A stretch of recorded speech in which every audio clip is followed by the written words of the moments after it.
orang bogoh ke hiji awewe juga panggil ke babaturan jeung babaturan eta sa pamajikan sia ngaca sia kasep aya pamajikan sia jieu atuh aya patali batin aing mah batin mah batin bae nya hideung nya beke aya sia kasep neangan deui atuh aing asana teu ridho sebagai babaturanana ye orangnya ora pira tapi rasane wede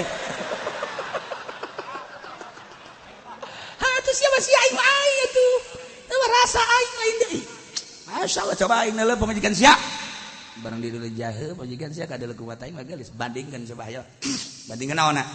Akhlak.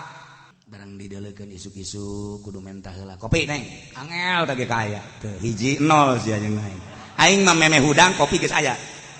Je, aing hudang, duh can mandi-mandi acan. Aing mah malah aing mah memeh mandi ngopi heula. Jeung pamajikan aing geus nyadiakeun. Masyaallah hiji 0 sia teh. Sia mah kudu nitah heula make urat teh kan teh.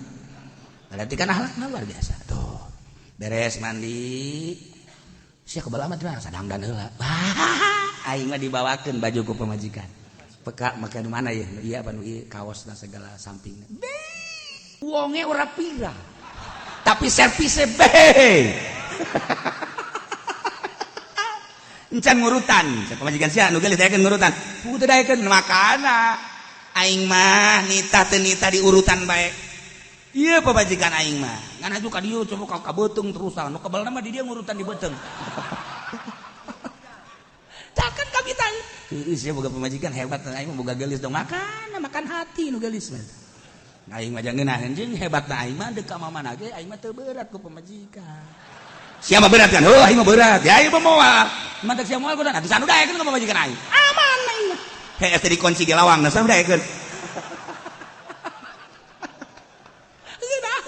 Aing mah pamajikan teh. Matak aing mah geus boga sorga.